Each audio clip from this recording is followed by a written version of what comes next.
Good morning students.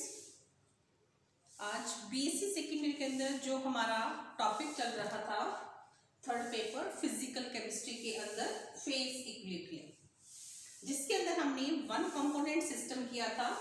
One component system यानी जिसके अंदर केवल एक ही कंपोनेंट होगा। जैसे हमने वाटर सिस्टम किया, वाटर सिस्टम के अंदर हमने 3 फेजेस देखी थी।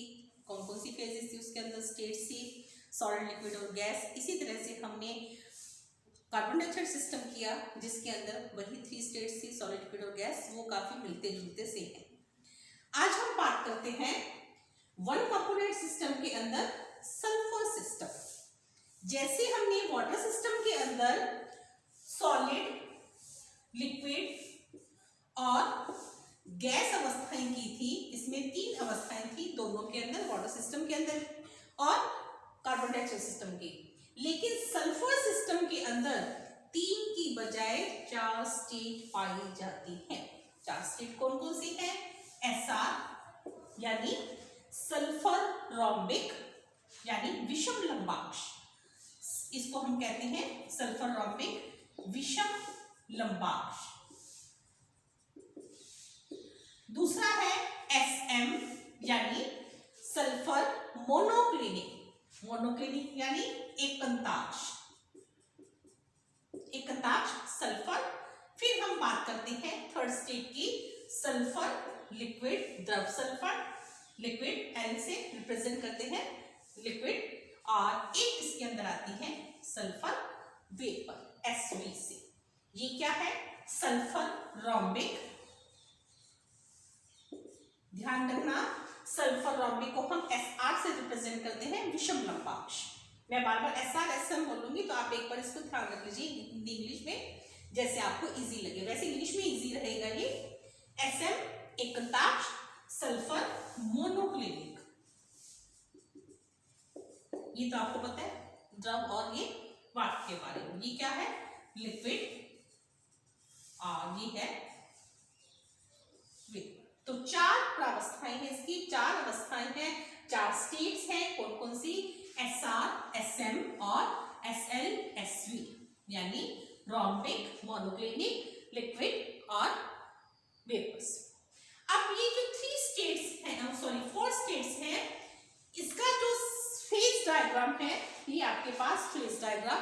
जैसे पहले हमने प्रेशर और टेम्परेचर के बीच में ग्राफ प्लॉट किया था, सेम इसी तरह से इसके अंदर प्रेशर और टेम्परेचर के अंदर ग्राफ प्लॉट किया। ये पैमाने के अकॉर्डिंग नहीं है। अब ये जो आपको एग्जाम में मैंने पहले भी आपको बताया था, एग्जामिनर केवल क्या देखता है? ये डायग्राम को देखता है। इसके अंदर एरियाज या कर्व्स या ट्रिपल पॉइंट जो हमने पहले डिस्कस किए थे उनके बारे में स्टडी करेंगे। तो ये हमारे पास इसका फेज डायग्राम है। फेज डायग्राम के अंदर ध्यान से देखिए, पहले हम एरिया की बात करते हैं। ये जो हमारे पास डायग्राम है ये है इस तरह से। ये क्या है? OA, ये OC, CB। हम पहले एरिया की बात करेंगे, डायग्राम बता रहे हैं आपको। ये है OB, B, E, C, D। यहां पर एरियाज कितने हैं? 4 एरियाज हैं। कौन कौन से? मैंने यहां लिख रखा है AOCD, AOCD। ये कौन सा एरिया है? जहां पर ठोस SR है। ठोस क्या है? सॉलिड, SR यानी रोम्बिक। दूसरी हम एरिया की बात करते हैं COB, COB यानी ये वाला एरिया। ये क्या है? सॉलिड, SRM यानी मोनोक्लिनिक। फिर हम थर्ड एरिया की बात करते हैं DCBE, DCB और E। ये वाला जो एरिया है ये कौन सा है? सल्फर लिक्विड का। फोर्थ एरिया है EBOA, EBOA। ये वाला एरिया कौन सा है? सल्फर वेपर का है। तो 4 एरिया, इन 4 एरिया पर हम देखते हैं कि इसके अंदर नंबर ऑफ फेजेस क्या है। फॉर्मूला आपका वही सेम चलेगा। F equal to C minus P plus 2। यहां पर अब आप देखिए हम पहले एरिया की बात करते हैं AOCD की। AOCD ये वाला एरिया, यहां पर क्या है, सॉलिड रोम्बिक, ठीक है, सल्फर रोम्बिक SR है। तो नंबर ऑफ फेजेस क्या है, 1, कंपोनेंट क्या है 1, तो F इक्वल टू क्या आएगा, F इक्वल टू यहां पर हमारे पास 1 माइनस 1 प्लस 2, यानी कि क्या हुआ इसके ऊपर, यहां पर इस एरिया के अंदर ये तंत्र क्या है, द्विचर है, बाइवेरिएंट है। दैट मींस जैसे हमने पहले किया था, इस एरिया पर किसी भी पॉइंट को समझाने के लिए हमें दो चरों की आवश्यकता होगी। कोई भी चर हो सकती है, जैसे हमने प्रेशर और टेम्परेचर कर दिया है। दूसरा सेम एरिया COB, COB क्या है, COB वही सेम चीज, यहां पर क्या होगा, सल्फर मोनोक्लिनिक फेजेस की संख्या 1, component 1, that means freedom, degree of freedom क्या आ जाएगी, 2 आ जाएगी इस एरिया पर।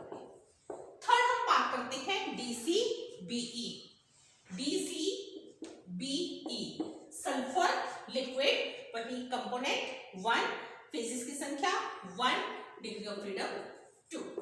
EBOA वही सेम चीज, EBOA यहां पर क्या है, सल्फर वेपर, तो डिग्री ऑफ फ्रीडम क्या है 2।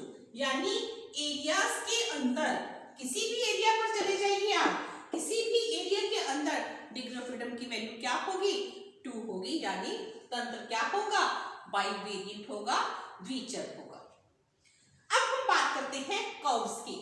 कर्व यहां पर हमारे पास 6 कर्व है, 6 वास्तविक कर्व है और 3 इसके अंदर क्या है, मेटास्टेबल कर्व्स है। अब हम कर्व की बात करें, कर्व के अंदर A, यहां डायग्राम से देख लीजिए क्योंकि डायग्राम से इजीली समझ में आएगा आपको। AO, OC, CD, CB, BC या CB, BE एंड OB। ये तो क्या थे, मैंने यहां लिखा हुआ है OA, OC, CD, एक ये हो गया, मैं वैसे ही देख लूंगा, 1, 2, 3, 4, 5 और ये 6। ये क्या है, मैंने क्या लिखा हुआ है यहाँ पर नंबर 1 पर, सब्लिमेशन कर्व, किसका, SR का। सब्लिमेशन का मीनिंग आपको पता है कि यहाँ पर जो सल्फर रोम्बिक होगा वो सब्लिमेट होगा, यानी ठोस से वो गैस अवस्था के अंदर चेंज हो जाएगा। दूसरा है हमारे पास ट्रांजिशन कर्व। ट्रांजिशन कर्व किसका है, SR का SM के बीच में। ये SR जो है सल्फर रोम्बिक, सल्फर मोनोक्लिनिक के अंदर चेंज हो जाएगा। अब हम एक एक करके कर्व की बात करते हैं। AOSR, AOSR का सब्लिमेशन कर्व, सब्लिमेशन कर्व यानी सल्फर सॉलिड से सल्फर वेपर के अंदर सब्लिमेशन कर्व। दैट मींस यहां पर नंबर ऑफ फेजेस कितने हो जाएंगे, 2 हो जाएंगे। P की वैल्यू 2, C की वैल्यू 1, डिग्री ऑफ फ्रीडम क्या आ जाएगा, C minus P plus 2, 1 minus 2 plus 2, ये क्या आया 1। यानी कर्व पर, ये जो कर्व है AO, इस कर्व पर हमें सिस्टम को समझाने के लिए, किसी भी पॉइंट को समझाने के लिए केवल एक चर की आवश्यकता होगी। एक चर से मतलब अगर उसका टेम्परेचर पता है तो प्रेशर हमें ऑलरेडी पता होगा, मतलब वो निश्चित होगा। फिर हम बात करते हैं OB की। OB यहां पर क्या लिखा हुआ है, SM का सब्लिमेशन कर्व। SM का सब्लिमेशन, मोनोक्लिनिक का सब्लिमेशन, तो सल्फर मोनोक्लिनिक किसके अंदर चेंज हो रही है, SV के अंदर, तो यहां पर भी सेम चीज है, डिग्री ऑफ फ्रीडम क्या आ जाएगी, 1 आ जाएगी। फिर हम बात करते हैं OC की। OC ये मैंने पहले भी आपको बताया, ये कौन सा कर्व है, ट्रांजिशन कर्व है। SR का सल्फर रोम्बिक का सल्फर मोनोक्लिनिक के अंदर इक्विलिब्रियम, वही सेम चीज आएगी, लेकिन ये ध्यान रखें कौन सा कर्व किसको रिप्रेजेंट कर रहा है। तो SR sulphur rhombic equilibrium with SM यानी मोनोक्लिनिक, तो आपके पास यहाँ पर डिग्री ऑफ फ्रीडम क्या आ जाएगा, 1 आ जाएगा।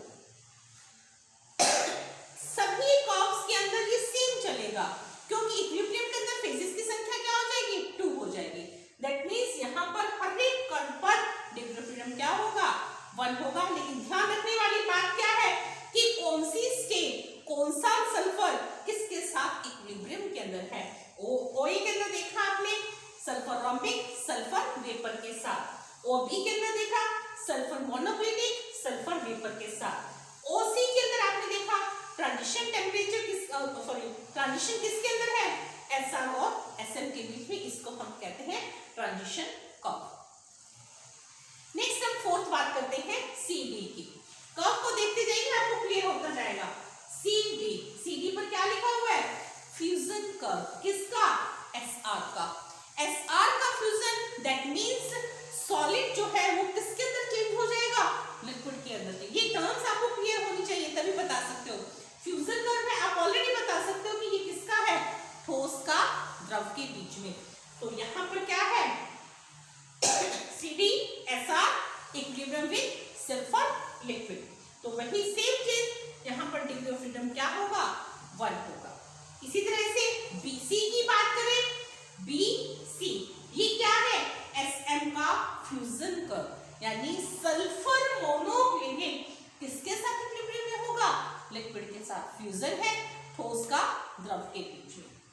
तो ये क्या हुआ, यहाँ पर भी डिग्री ऑफ फ्रीडम क्या आ जाएगी, 1 आ जाएगी। अब हम बात करते हैं BE की। BE पर क्या लिखा हुआ है, vapour pressure curve, vaporisation curve, यानी लिक्विड जो है वो किसके अंदर चेंज हो रहा है, वेपर्स के अंदर चेंज हो रहा है। तो sulphur liquid equilibrium with sulphur vapours के। तो यही सेम चीज यहाँ पर डिग्री ऑफ फ्रीडम क्या आ जाएगा, 1 आ जाएगा। तो आपने देखा कि 6 के 6 कर्व जो है इनके अंदर क्या है, हर एक कर्व को हर एक कर्व के किसी भी पॉइंट को समझाने के लिए हमें केवल एक चर की आवश्यकता होगी। ये तो था कर्व के बारे में जो स्टेबल है, जो स्थायी है। अब हम बात करते हैं ट्रिपल पॉइंट की। ट्रिपल पॉइंट हमारे पास कितने हैं, 4 हैं। 4 ट्रिपल पॉइंट है। मैंने आपको पहले बताया था कि यहाँ पर जो हमारे पास कर्व्स हैं, 6 तो स्थायी कर्व हैं और बाकी क्या है, 2 इसके अंदर मेटास्टेबल है। अब यहाँ पर पहले हम ट्रिपल पॉइंट की बात करते हैं। ट्रिपल पॉइंट के अंदर हमारे पास पॉइंट कौन सा है, आप देखते जाइए डायग्राम के अंदर। ओ मैंने पहले बताया ट्रिपल पॉइंट क्या होता है, जहां 3 प्रावस्थाएं आपस में मिलती हैं। तो O पर मिल रही है O, फिर मिल रही है B पर, ये पॉइंट मैं मार्क कर देती हूँ। फिर है C पर, ये तो थी यहाँ पर 3 प्रावस्थाएं आपस में मिल रही हैं। एक एक करके बात करते हैं। ये जो पॉइंट O है, यहाँ पर कौन सी प्रावस्था है, SR सल्फर रोम्बिक, और इधर कौन सी है, SM और साथ में क्या है, वेपर कहां से आया, SR का सब्लिमेशन है, दैट मींस कौन सा है, रोम्बिक और वेपर्स के बीच में। वेपर आ गया बीच में, यहाँ पर किसका है सब्लिमेशन, SM का। तो कौन सा हुआ, SR SM और SB। ये कौन सा ट्रांजिशन किसका, SR SM के बीच में। तो यहाँ पर SR sulphur rhombic sulphur monoclinic और सल्फर वेपर यहाँ पर मिल रहे हैं इस पॉइंट पर। तो ट्रिपल पॉइंट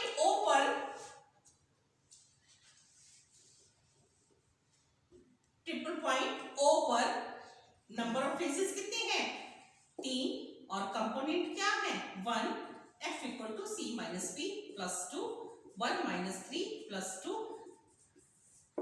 ट्रिपल पॉइंट पर क्या है, यहाँ पर सिस्टम अचर है, नॉन वेरिएंट है। यहाँ पर सब कुछ निश्चित है, ताप भी और ताप भी। हमें कुछ बताने की जरूरत नहीं कि इस पॉइंट पर क्या है और इस पॉइंट पर इधर क्या होगा। सेम इसी तरह से B पॉइंट पर यहाँ पर क्या है, ट्रांजिशन किसका, SR SM का, और ये किसका कर्व है, SR का कर्व है। कौन सा कर्व है, फ्यूजन कर्व है। और ये वाला कौन सा है, इसके साथ SM का fusion curve, that means SR SM और ये SM फ्यूजन हो रहा है, दैट मींस क्या होगा, लिक्विड होगा। SM SL और SV sulphur monoclinic, sulphur liquid और सल्फर वेपर फ्यूजन हो रहा है, गल रही है। तो ये यहाँ पर SR SM SR और ये लिक्विड का ये आएगा। क्लियर। अब हम बात करते हैं, वही सेम चीज आएगी, डिग्री ऑफ फ्रीडम क्या आ जाएगा 0। सी पर बात करते हैं, पॉइंट सॉरी सी ये था, बी पर बात करें, यहां पर थोड़ी सी गलती होगी, यहां पर बी पर ये था, सही है, एस आर एस एम और एस एल, और सी पर क्या है एस आर एस एम और एस एल। बात वही की वही आएगी, बस आपने वही क्या देखा है, यहाँ पर डिग्री ऑफ फ्रीडम कितनी आएगी। तो ये कौन सा पॉइंट है, सी पर क्या है एस आर एस एम और एस एल, और सी बी पर क्या है, बी पॉइंट पर एस एम और एस एल और एस वी। क्लियर। अब ये तो थे ट्रिपल पॉइंट 3। अब अगर हम इन ट्रिपल पॉइंट O को एक्स्ट्रापोलेट करें अंदर की तरफ, B को एक्स्ट्रापोलेट करें अंदर की तरफ, और इधर से C को एक्स्ट्रापोलेट करें, तो ये पॉइंट A डैश पर मिलते हैं। तो A डैश को हम मिक्स स्थायी मेटास्टेबल ट्रिपल पॉइंट कह सकते हैं A डैश। तो ये क्या है, ये कहां से रिप्रेजेंट हो रहा है, सल्फर रोम्बिक, सल्फर लिक्विड और सल्फर वेपर। तो यहां पर भी क्या होगा, डिग्री ऑफ फ्रीडम 0 होगा, क्योंकि नंबर ऑफ फेजेस क्या है 3 है। इनको एक्स्ट्रापोलेट किए इसे। अब इन्हीं कर्व्स को हम क्या कह सकते हैं, मेटास्टेबल कर्व कह सकते हैं। कौन सा होगा, O A dash, B A dash और ये C A डैश। तो हमारे पास क्या आया, O A dash, B A dash और C A डैश। तो ये कौन सी है, मेटास्टेबल मिक्स स्थायी कर्व। ये तो आपका सल्फर सिस्टम कंप्लीट हुआ। 1 कंपोनेंट सिस्टम के अंदर हमने 3 सिस्टम किए हैं, कौन कौन से, water system, carbon dioxide sulphur और सल्फर सिस्टम। इसके अंदर दोनों के अंदर 3 अवस्थाएं, ठोस द्रव और गैस, और इसके अंदर 4 अवस्थाएं, कौन कौन सी, sulphur rhombic, sulphur monoclinic, sulphur liquid and sulphur vapour. Thank you.